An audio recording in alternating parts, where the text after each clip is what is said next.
Welcome to Beyond the Prep, a podcast dedicated to providing information and insights into the bodybuilding sport.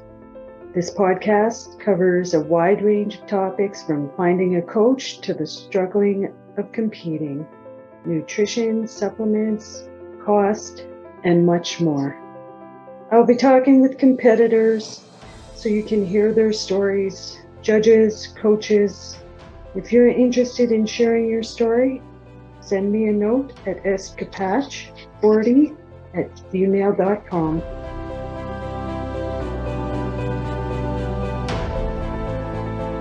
Welcome to Beyond the Prep.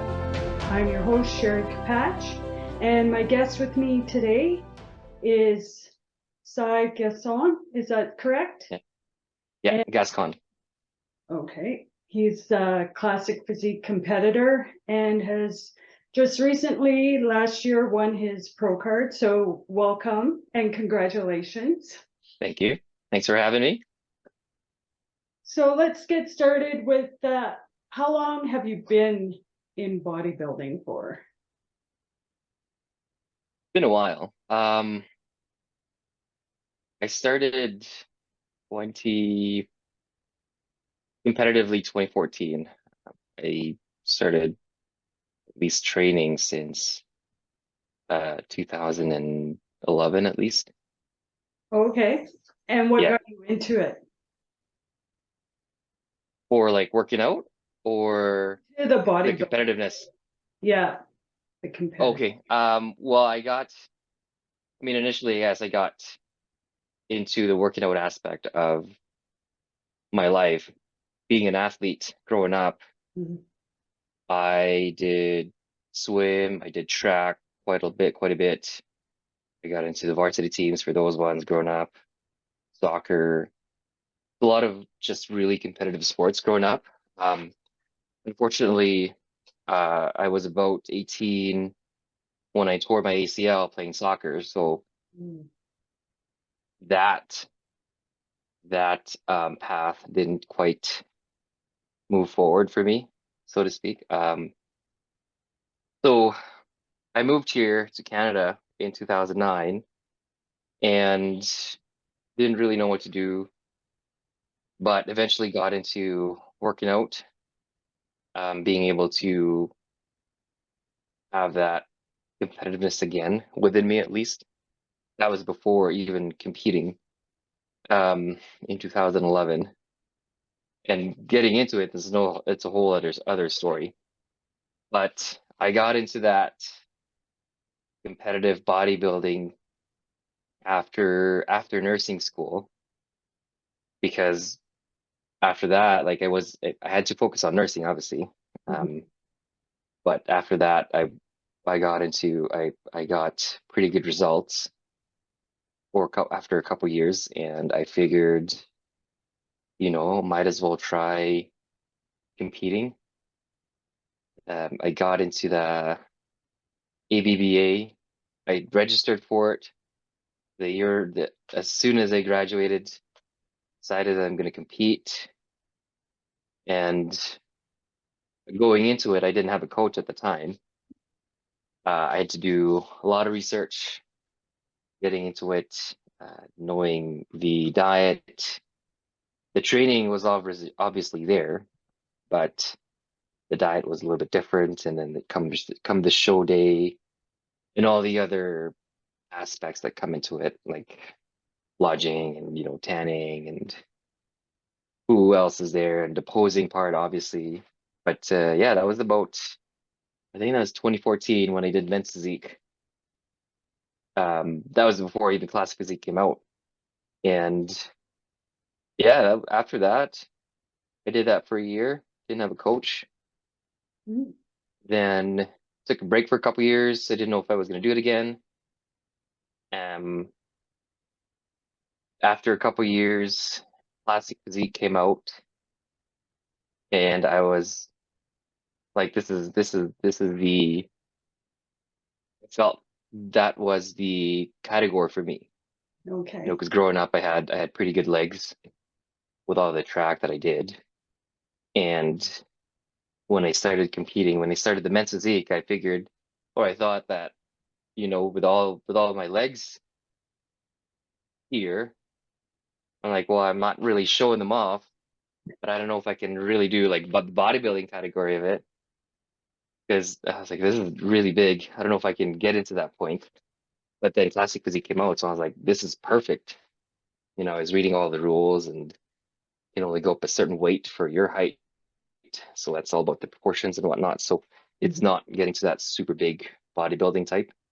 It's getting to that, classic look back in the day type of look. And that's what I've always wanted to go for anyway. So when that came out, I was like, this is perfect.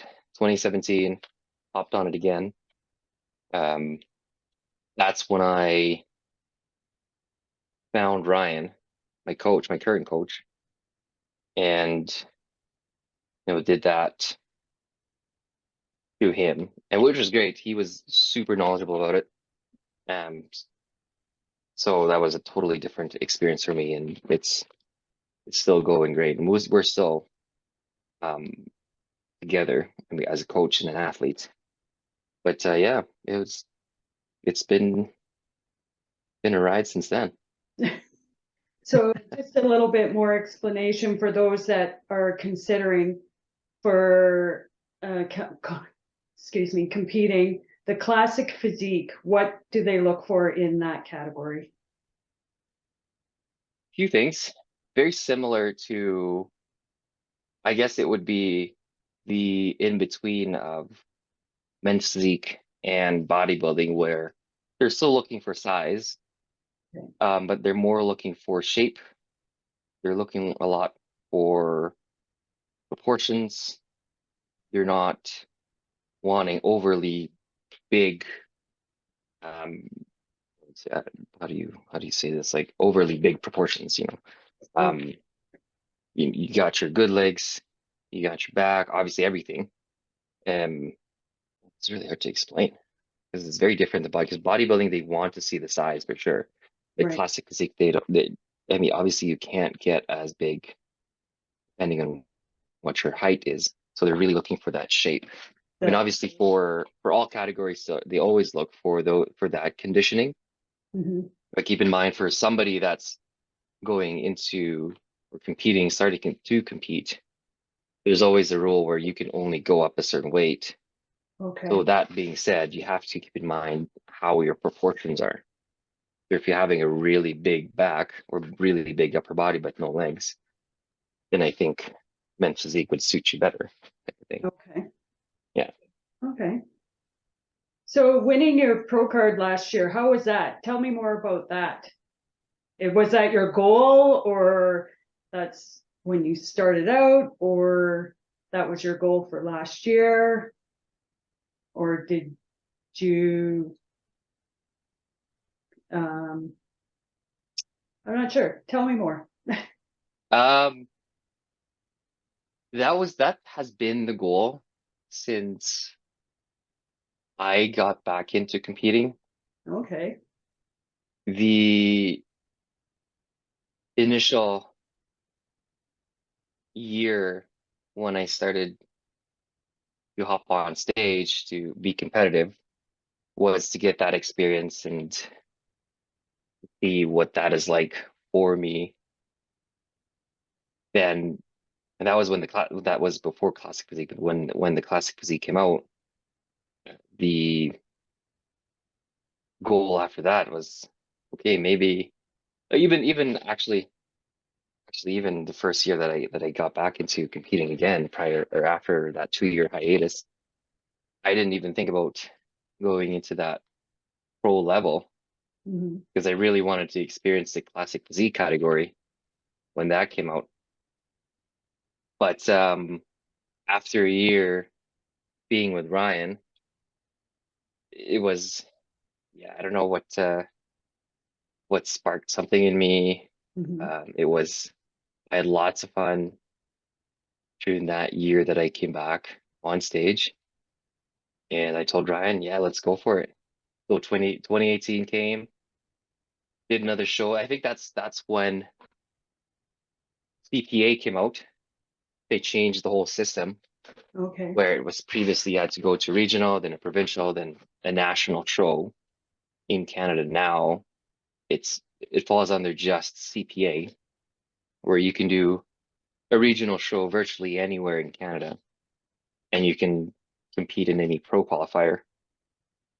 And there's a few there. I think there's four during the year. But yeah, after that year, I told Ryan, yeah, let's go for it.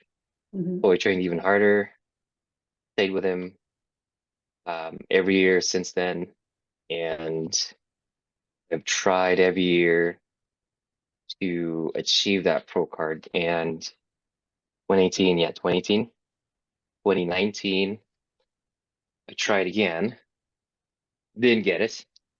Took second place in my class. I lost to John Lee, who's a pro now too. He's great. 2020 came. Obviously, that's when the pandemic hit. Tried to do it again. That's a whole nother story where I know Ryan will tell you. Went on. Yeah, it was. I tried to do it in Toronto in 2020 because Vancouver was already canceled at the time. Okay. So Ryan and I decided, well, we'll do Toronto. Then I think it was Ron Hash pushed it back a couple times and moved venues a few times, and that was a lot of that wasn't really it was out of his control virtually because of all the lockdowns that was happening at the time. So they kept moving venues, and I was really stoked. Like I was really hoping that I could compete that year and get my pro card 2020. But yeah, I was flying to Toronto, and we found out that the show was canceled. And yeah, I had a few athletes on the flight too, and show was canceled. We were yeah we were what's that word? What's the word? Devastated. We were devastated for sure. Um, yeah, just hung out with a few other athletes during that time. Did you, But when you landed, is that when you found out that no, it that was was canceled? mid-flight. Mid-flight. Mid-flight, we found out one of the athletes Wow. was keeping track of all the updates. Yeah. So yeah, he gave us the news. It was canceled. So that was a gong show for sure. But 2021 came. I wasn't 100% sure what was going to happen because pandemic was still there. Yeah. So I didn't really want to push myself into competing again, considering what I had to experience the year before. I took a year off, 2021, and talked to Ryan last year. Decided, yeah, we'll go back into it because now I was quite sure 2022 that pandemic was slowing down, things were slowing down. So I knew that the show was 100% going to happen. Right. Yeah, so I talked to Ryan, got back into it again. And obviously, since I didn't compete 2021, a lot of the shows, actually all of the shows happened in 2021. When I found that out, so okay, whatever, that's okay. I have to re-qualify for the pro qualifier, which is fine. I'd always consider even just a regional to be, I would just look at it as a pro qualifier. Okay. So I would get myself ready for the region. I got myself ready for the Alberta Open of 2022. That's the regional here in Calgary. With a mindset of, I want to get ready for the pro qualifier. So when I was thinking of prepping for the Alberta Open, that's how my mindset was. Does that make sense? Like I'll get ready for this regional thinking that it is a pro qualifier.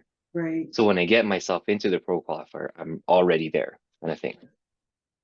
So treating it like a bigger show than it actually is. So that's when I know I'm ready. Right.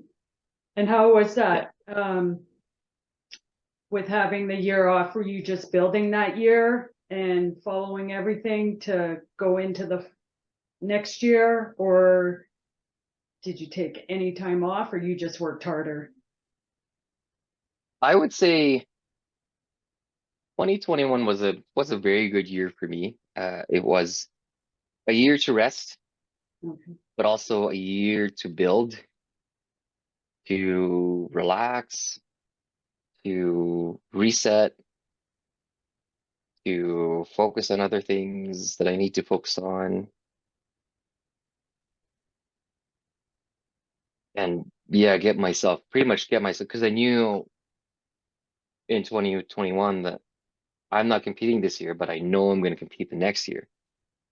So even if I'm taking a year off, that's when I'm still building into that next year. Right? I'm still training. I still have, the mindset of knowing what to eat. I mean, obviously, I wasn't on a very strict diet compared to when you're on prep. Right. It's, it's still following that plan within myself that I'm going to compete next year. So I'm going to build for 2022. But still keep in mind that I'm still relaxed. I'm still liberal in terms of my food, but still having that mindset that I will build into that year that I'm knowing that I'm going to compete. So do you find that's um, helpful? Is like taking that year off was beneficial for you just Yeah, to reset? yeah, yeah. I think it was very helpful for me. I mean, considering what had happened in 2020, shows were canceled and whatnot, so I just wanted to reset, relax. Mm-hmm. Didn't want to have to think about that really. It didn't hit me hard when it did happen, having to process all that and having to prep for such a long time. I think I prepped from February to when was that? It was till November. That was more than half the year. Yeah. I Love. prepped for it. So that was a lot of work for nothing. But think about that in 2021. Like I'll just, relax, Yeah. um, reset my body, um, go spend time with family as much as I can, all the stuff that I'd miss, enjoy life as much as I can. Yeah. Because you get into prep and it kind of takes over a lot of your life. Your social life kind of takes it back. Um, you lose time with family. Like even you lose time for yourself. Mm-hmm. Even if you go into the gym and you consider that your your me time when you're in prep and when you're in that regimented lifestyle, it does not feel like it's a me time. It feels like that's my second job, basically. Right. Because I have my job and then I go to the gym. That's the second job. And then you spend a good 2, 3 hours in the gym. Yeah. And so having that year off was super helpful for me, I think. And that's what I'm doing now too. And going from, going from amateur to pro, Mm-hmm. it's a little bit different. But And how's that? um I stepped on stage from when I got my pro card the very next day in Vancouver of last year and realized that it was so much different, so much more different than when you're stepping on stage from a regional to pro qualifier. Okay. Can you A lot explain? of times when, yeah, a lot of times when athletes are first starting to be competitive and they step on stage in a regional and they go into pro qualifier, like they step on stage with people that have been doing this for years. They have more muscle maturity, they have more muscle density, they're a lot bigger, and their experience is much, much wider than, this novice that's coming in. And, you know, you come into regional, you do great, and then you go into pro qualifier, you may come in last virtually. You're competing. I mean, there's a lot of athletes that come into a regional show and they do really great, and then come into pro qualifier and they do really great. But Mhm. those are two different levels too, because you have people that have been trying to get for their pro cards for years and years in a pro qualifier. So you get into that stage, and athletes are so much bigger than you are, so much denser, and their posing is so much more fluid than you are. So it's kind of like that when you're going from the amateur level to the pro level. You go into the pro level and you have these athletes competing in the pro level for years trying to qualify for Mr. Olympia, and they're so much denser, so much more muscle maturity. It's a completely different ballgame virtually. So I think for me, having to have a year off would be beneficial again to get to get into a competitive level as much as I can in that pro stage. Right. Yeah. Give you time again to adjust and build and back it to a whole new level. Yeah. Yeah. I mean, I'm still enjoying. I'm still enjoying my life, spending time with family, and Mhm. that's something different now too. But that is the plan for me to build up again for the pro stage for next year, so I can be as competitive as I can. Right. Yeah. So, what you know now, what do you wish you knew back then that you know now? Like when you were first starting out, and like you said, you competed for the first time, you didn't have a coach, you, correct, that you did the Mhm. first one on your own. So, knowing what you know now, like what do you wish you would have known then when you were like, I'm gonna try this? The I was thinking about that question too. One is the mindset. It is a completely different ball game when it comes to like, dieting regularly on your day-to-day life compared to when you're in prep. Mm. I knew I had an idea coming into it the first time that there's a lot of regimented food training that comes into play when you're on prep. However, it's a lot more than what people expect, or it's a lot, at least for me, it was a lot more than I expected. The transition for me, at least, was was smoother than I thought, that I at least expected, because I was able to like research beforehand, like what I needed to eat and whatnot. That was already ingrained in me, but that goes to the second thing for me, is having a coach when you first started competing. Like I wish I knew that a coach would be as essential as I would think about it now. Okay. You truly need, as as good as it is for other athletes if they can compete on stage without a coach, good for them. Hmm. But for 99% of people going up on stage, I do recommend having that coach, having that person that's going to keep you accountable, having that third or other perspective, having a different perspective of your physique, because they're the ones that are going to critique.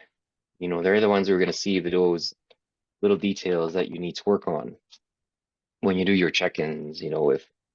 If you need to up your diet or ramp up your diet at least, if you need to change your training, they're the ones who knows what to do basically in Yeah. terms of what you need to be changing And they for know your what prep. they're looking at. Like by looking at you, they know what needs to be done through their years of experience of training.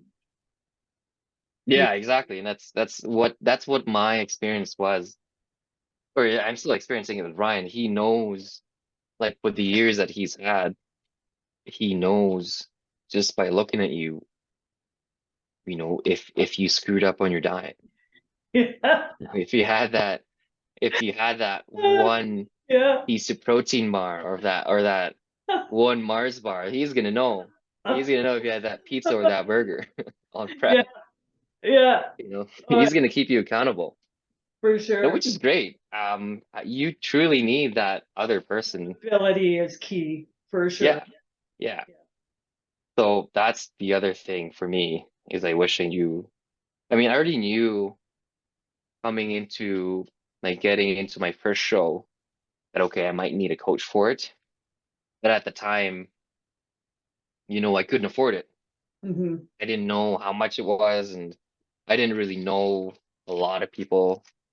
Right. So I just researched my ass off Hmm. for my first show, and I actually did relatively well. Hmm. But compared to if I was able to go back in time, I would have hired a coach then. Would have been so much easier. Right. Yeah. Right. Yeah. It's even just, setting out your workouts and sending you the food plan and even that part easier on you than trying to figure things out and whatnot. But like I said, it was a good experience Yeah. and you were able to do it. So for sure. Yeah, and having that coach, like you literally don't have to think about it. Hmm.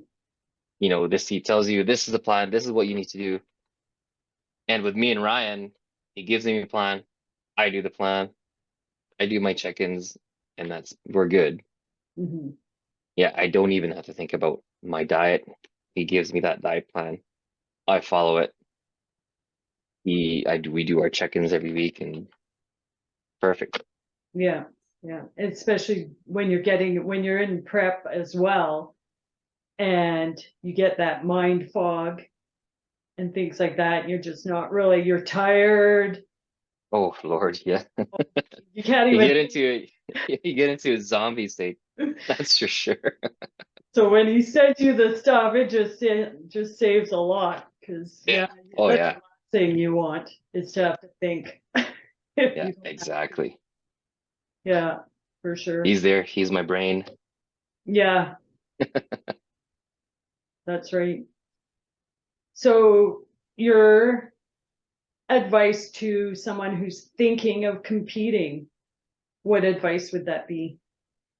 My advice. Well, I already talked about hiring a coach. Hmm. That's one. Another one would be virtually know what you're getting yourself into. It's it's very different than when you're just dieting a lifestyle diet compared to a prep diet. There's a lot of very fine details that you're gonna have to be accountable. And a lot of times you're gonna have to be accountable to yourself too, right? Being able to prep your food weekly or bi-weekly or however, whatever you need to, being able to do your check-ins every week with your coach. It gets very regimented for sure. Hmm. Um, so know what you're getting yourself into. and talk to other athletes.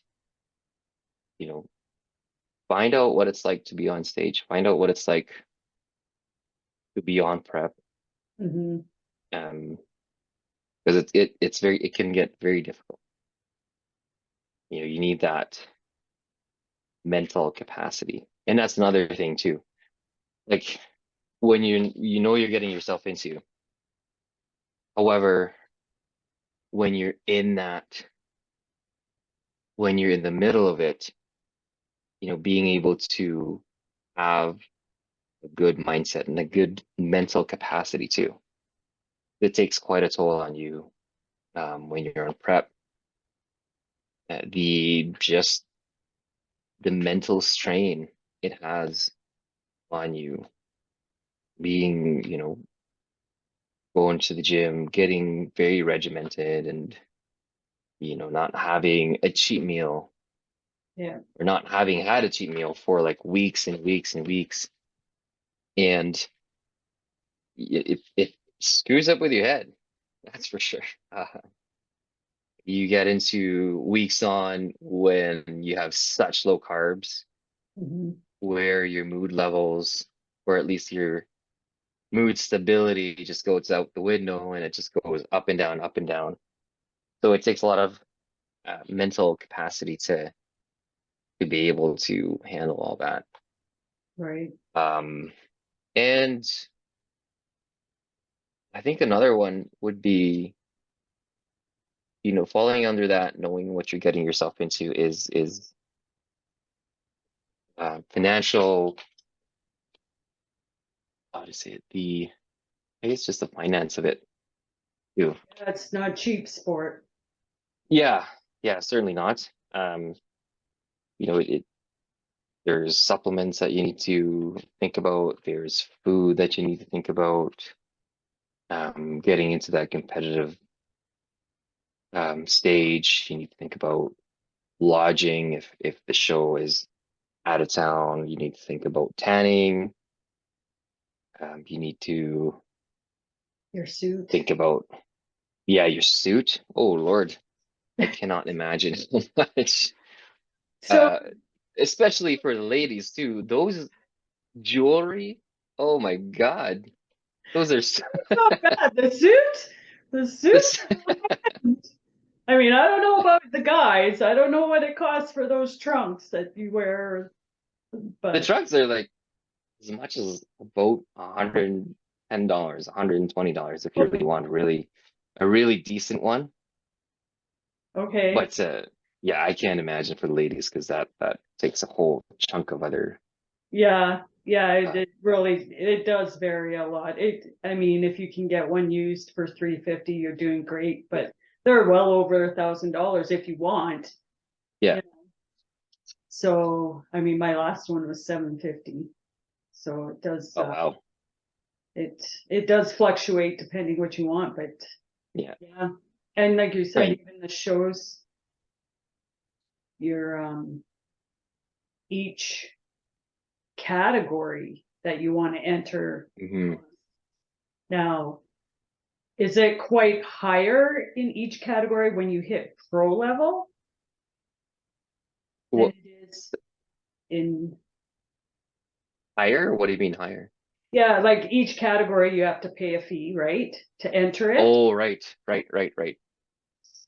For the pro level, you cannot cross over to a Oh, different category in oh, one show. In one show. You can do a different category in another show. okay, okay. Yeah, a lot like a good example of it would be Sean Clarita. He won his 212 recently. However, he did open bodybuilding, forget which show he did last year. So he actually technically he qualified for 212 and open bodybuilding for Mr. Olympia. Oh, okay, Yeah, so as long as it's a different show, you can do different categories just as long as they're different shows. Yeah. okay. But otherwise, I'm not 100% sure because I haven't fully gone into the pro stream. Yeah. So there's different tiers for show, different pros that qualifies you to Mr. Olympia. There used to be the point system where you can qualify for it through points, but not having to win a show. But Oh, in terms of the cost for each show, I'm not 100% sure. I think it probably would vary quite a bit depending on the tier of the show.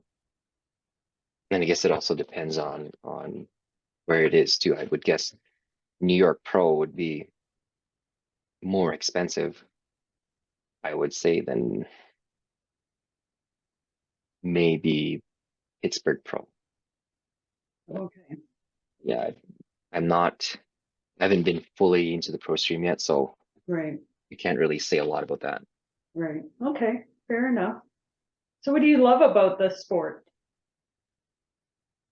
Oh, a lot of it. Where do I start? Training. I love the training aspect of it. I mean, initially I got into working out because I wanted to eat. So number two is food.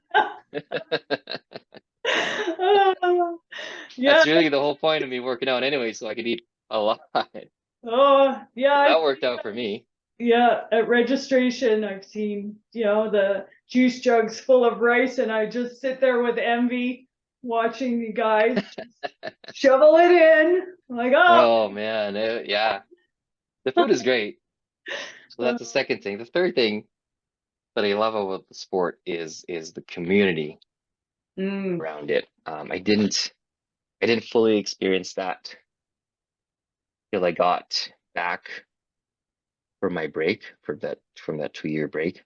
mhm, I did that initial show just by myself, and I virtually didn't know anybody mhm, backstage. I was just by myself, didn't know anyone. So I got into that, I fully got into that community when I got back. I got to know a lot of the people, I got to know a lot of Ryan's athletes too, which was great. They're very welcoming, a lot of very encouraging people, and they understand that even though we're on that stage competing against each other, we know we we went through virtually the same thing. right. We worked hard Mhm, on that stage, and no matter what the outcome is, we know that we did our best, no matter what. right. That's what people see. Yeah. And that's at least that's what I see.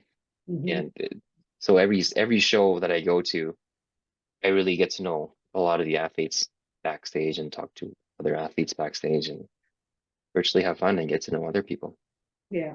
Yeah. And It's that's what I, a community of yeah, its own, for sure. yeah. So outside of work and that, even at work, I don't know if you experience, uh, people dropping off treats or donuts coming in or this coming in, and people are like, well, why don't you just have one? I'm like, you just don't understand. No, they don't. No, they I just can't right now.